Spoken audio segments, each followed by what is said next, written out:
So, hello everyone. Today we will discuss one more topic, gender mainstreaming in agriculture. So, student, आज का जो session है इसमें हम लोग जेंडर mainstreaming इन एग्रीकल्चर को डिस्कस करेंगे. लाइक जेंडर क्या है, बेसिकली जेंडर mainstreaming क्या है, जेंडर के रोल क्या है और इसका क्या इंपॉर्टेंट है एग्रीकल्चर सेक्टर में, इसको डिस्कस करूँगा मैं. सो जो भी स्टूडेंट पहली बार अपने हमारे चैनल को विजिट कर रहे हैं, आप सब्सक्राइब जरूर करिएगा, अपने फ्रेंड तक, बैचमेट तक, जूनियर तक जरूर शेयर करिएगा. एक्सटेंशन के आपके टोटल कोई भी ऐसा टॉपिक नहीं है, बेसिकली जो बेसिक है वो मैंने कवर नहीं किया. इसके अलावा अगर आपको कुछ ऐसा कोई टॉपिक चाहिए जो आपके एग्जाम से रिलेटेड हो तो आप कमेंट करके जरूर बताइएगा, मैं उस टॉपिक को डिस्कस करूँगा. सो स्टार्ट करते हैं आज का सेशन. बेसिकली आज के सेशन में हम लोग डिस्कस करेंगे gender mainstreaming, why gender mainstreaming, why gender training, triple role of women, gender differences, status and role of women in agriculture, challenges faced by women in agriculture, agricultural labor, initiative taken by government and way forward. तो इतना आज हम लोग discuss करेंगे. So basically gender mainstreaming. Gender mainstreaming is a global strategy for the promotion of women's advancement and gender equality. तो basically gender mainstreaming क्या है कि ग्लोबल टर्म है और एक ग्लोबल स्ट्रेटजी है जिससे क्या है कि हम वुमेन के लाइवलीहुड में, सोशियो इकोनॉमिक कंडीशन में एडवांसमेंट लाते हैं और इक्वलिटी देते हैं. मीन्स उनको इक्वल चांस देते हैं. तो ये जेंडर mainstreaming है. Gender mainstreaming it is study to ensure gender equality. तो ये एक स्ट्रेटजी है जो जेंडर इक्वलिटी को इंश्योर करती है.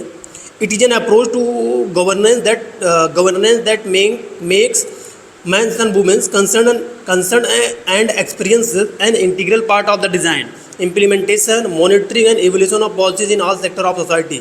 बेसिकली ये क्या है कि अप्रोच है जो मेंस और वुमेन को इक्वल एक्सपीरियंस का मौका देती है और इक्वलिटी के लिए उनको क्या है कि इम्प्लीमेंटेशन, मॉनिटरिंग और एवोल्यूशन डिफरेंट पॉलिसीज में ये चांस देता है. It is strategy to promote strategic gender needs. तो बेसिकली एक स्ट्रेटजी है जो स्ट्रेटजिक जेंडर नीड्स को प्रमोट करने के लिए मौका देती है. India rank 127 out of 146 countries in the latest global gender gap. तो बेसिकली जो इंडिया का जो ग्लोबल जेंडर गैप है उसमें 127 रैंक है आउट ऑफ 146 में. India rank 108 out of 193 country in the latest gender inequalities. तो UNDP जो करता है जेंडर इक्वलिटी में उसमें 108 पे हैं हम 193 में. Practical gender needs and study gender needs. Basically practical gender needs क्या है? It arises from the actual condition which women and man experience because of gender roles assigned to them in society. It do not challenge the gender division of labor or women's subordination in society although arising out of them. तो basically practical gender needs क्या है? ये actual condition जो women और man की होती है experience के बेसिस पे वो रोल असाइन किए जाते हैं सोसाइटी में इनको. ये क्या है कि अकॉर्डिंग टू उनके मैन वुमेन और प्रैक्टिकल नीड के बेसिस पे उनको रोल दिए जाते हैं सोसाइटी में. और ये क्या है कि it do not challenge the gender division. अब ये क्या है कि ये चैलेंज एक टाइप का होता है लेबर को डिवाइड करने में. It's strategic gender needs. These are the needs required to overcome the subordinate position of women to man in society and relate to the empowerment of women.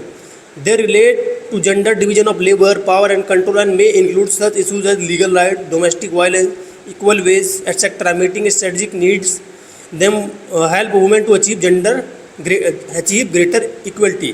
तो basically strategic gender needs क्या है? These are the needs required to overcome the subordinate, मतलब subordinate position पे पहुंचने के लिए जो man और वुमेन को डिफरेंट सोसाइटी में वर्क को करना पड़ता है एम्पावरमेंट के लिए. और ये क्या है कि इसमें क्या इंक्लूड होता है? जैसे लेबर इंक्लूड होता है, डिवीजन ऑफ लेबर होता है, पावर एंड कंट्रोल होता है, डोमेस्टिक वायलेंस होता है, ये सब लीगल राइट इसमें आते हैं. Next, gender. Gender is related to how we are perceived and expected to think and act as women and men because of the way society is organized, not because of our biological differences. तो basically ये biological difference में नहीं होता है. ये society जो हमको ये कल्चरल के बेसिस पे, अकॉर्डिंग टू वर्क के बेसिस पे जेंडर को बोला जाता है. जेंडर टर्म जो था एन ओकले ने दिया था. Gender is defined by FAO, food and agriculture organization ने जेंडर को क्या बोला था? The relation between man and women both perceptual and material. तो रिलेशनशिप जो होता है मैन और वुमेन का, वो चाहे परसेप्चुअल में हो चाहे मटेरियल में हो, वो क्या जेंडर कहलाता है.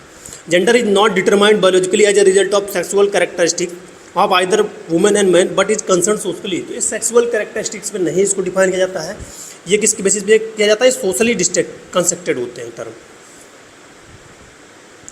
Next, difference between sex and gender. तो sex refer to the biological characteristic are natural biological differences between man and women at that are universal.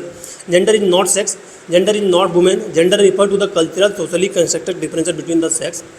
They are established in nature. It refer to the way society. They largely remain unchanged. It refer to the way society encourage in and teach the two sex to have differently through socialization. तो इसको क्या change किया जा सकता है, social के perception को change करके कि ये काम सिर्फ वुमेन ही नहीं कर सकती। Why gender mainstreaming? To understand the concept of gender and related issues. To understand gender mainstreaming in the concept of local governance. तो लोकल गवर्नेंस पे हमको मौका देता है। To increase research and availability of sex disaggregated data. तो sex disaggregated data उस पर research करने का अपॉर्चुनिटी देता है। To make gender assessment tool available and ensure their application. Gender assessment के टूल को बनाने में और उसका एप्लीकेशन में चांस देता है। To ensure the full inclusion of women in decision making. Women को डिसीजन मेकिंग में फुल पार्टिसिपेशन का मौका देता है। To provide information about financing for women. तो ये क्या है कि जो इन्फॉर्मेशन देता है वुमेन को फाइनेंस में। To involve women in the transfer of environmentally sound technology.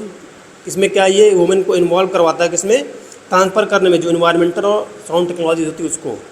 Next, to implement effective communication strategies.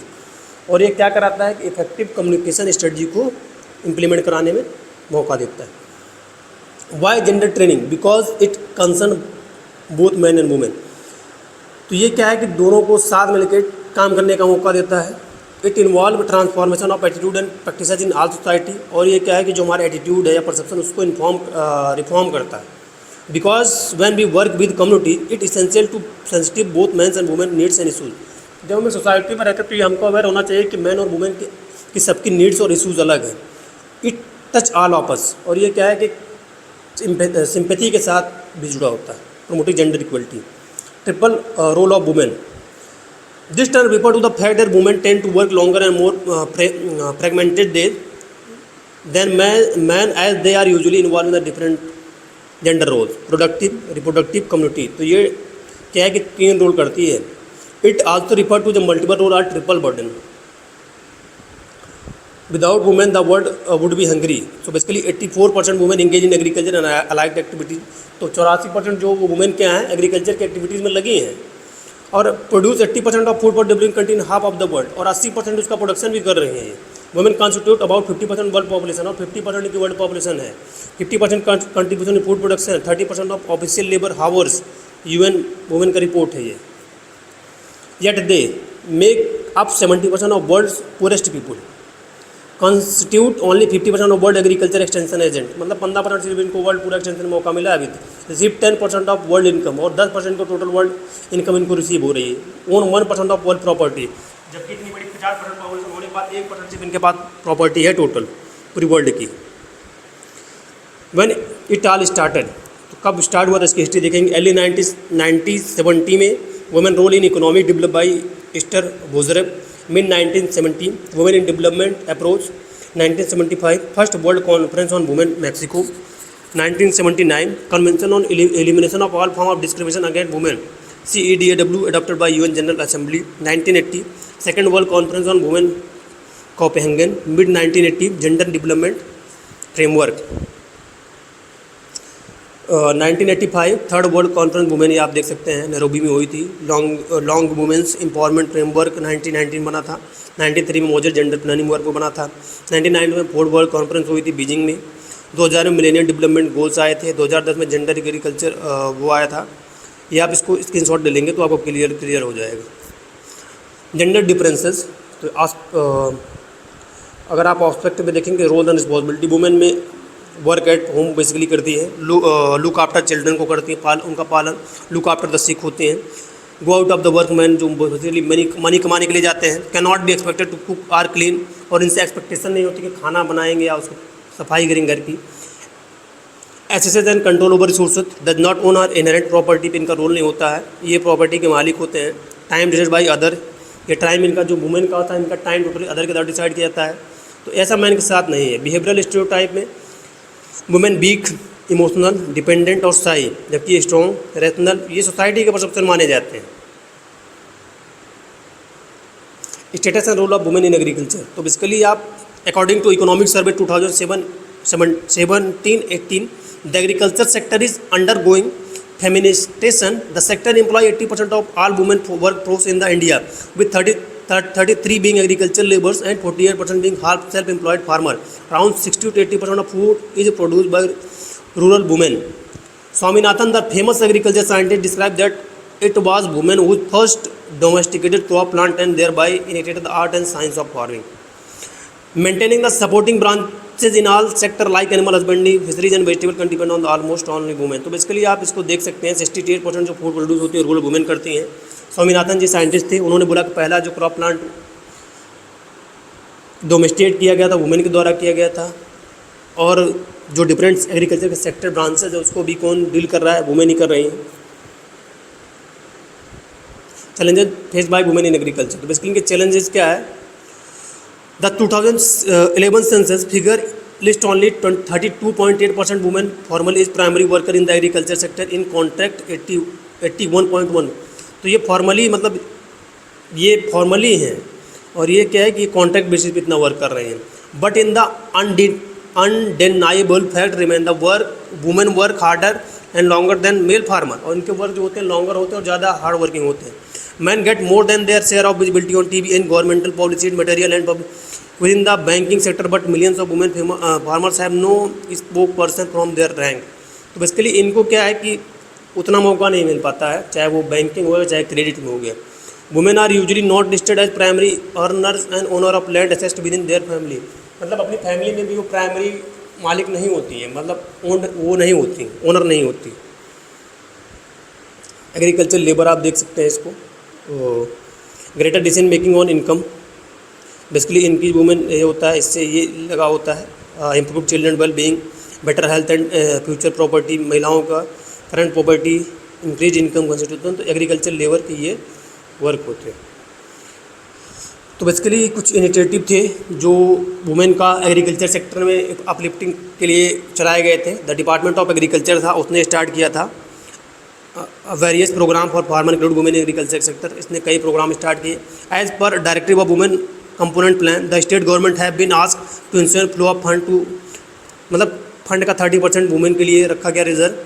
MKSP महिला किसान सशक्तिकरण परियोजना 2011 में empower women in agriculture by making systematic investment to enhance their participation and productivity, create and sustain agriculture based livelihood of rural women, it seek to strengthen small holder agriculture through increase adoption of. तो basically क्या है कि जो women का empower किया गया agriculture sector में वो सिस्टमेटिक इन्वेस्टमेंट था और इन्हेंस उनकी पार्टिसिपेशन में और प्रोडक्टिविटी में इससे इन्हेंस हुआ, और sustainable agriculture based livelihood rural women का डेवलपमेंट के लिए भी प्रोग्राम चलाए गए। तो ये सब बेसिकली प्रोग्राम है।